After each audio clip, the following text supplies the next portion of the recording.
کمیته دین و تنظیم جشن و مراسم‌های ملی تاجیکستان اعلان کرد قیمت سفر حج امساله تقریباً 23,000 سامانی معین شده است. همین گونه خرج امساله زائران نظر به خرج سال گذشته تقریباً $700 زیادتر می شود. همه سال از تاجیکستان بیشتر از 6,000 نفر به زیارت مکه و مدینه به عربستان سعودی می روند و همکارم شادمان یتیم دایر به این موضوع با افشین مقیم نماینده کمیته دین صحبت کرد و از او اول درباره سبب بالاروی نرخ پرسید. و سبب بالا رفتن قیمت خدمترسانی ها با پول ملی سامانی در آن است که همه آن خدمترسانی هایی که از جانب شرکت های خدمترسانی جانب عربستان سعودی پیشنهاد می شوند با معاملات خارجی صورت می گیرد، با اسعار خارجی صورت می گیرد و جانب کمیته باشد از زائرین پول سامانی قبول می نماید. یعنی قیمت اون خراجات سفری که مثلا 22,906 سامانی است با پول ملی پرداخت می نمایند در نقطه های اوریون بانک و از بس که امسال قرب دلار آمریکایی نسبت به سامانی خیلی بالا رفت، از این رو قیمت سفر حج با پول ملی سامانی نیز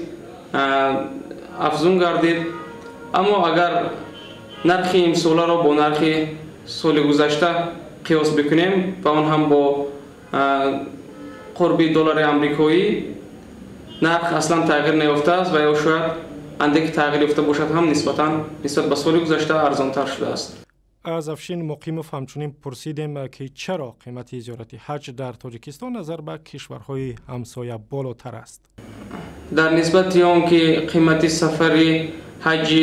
کشورهای همسایه در نسبت تاجیکستان متفاوت است و نسبتا ارزان‌تر است، در این راستا قبلا از جانب شعبه روابط بین المللی و تشکیل حج کمیته یک اظهارات خاصه انتشار یافته بود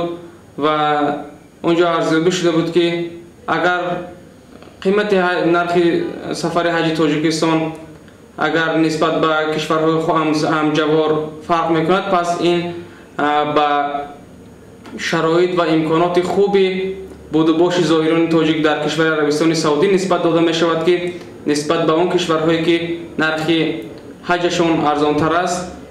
شرایط خوب برای بود و باش زیست و زندگانی، تأمینات خوراک و آنچه برای بود و باش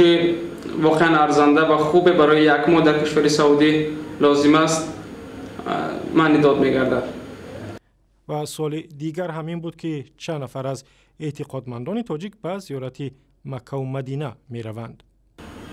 از بس که جانب عربستان سعودی برای همه کشورهای مسلمان نشین از سبب توسعه اطراف حرم 20% حصه حج رونده هاشون اختصار کردگی است و تاجیکستان نیز به این روی خط شامل است و از بس که 20% حصه جانب تاجیکستان اختصار کرده شده است و این سال هم چون سالهای قبلی چند سال اخیر بیش از 6,000 نفر حاجیان تاجیک در موسم نوبتی حج 2015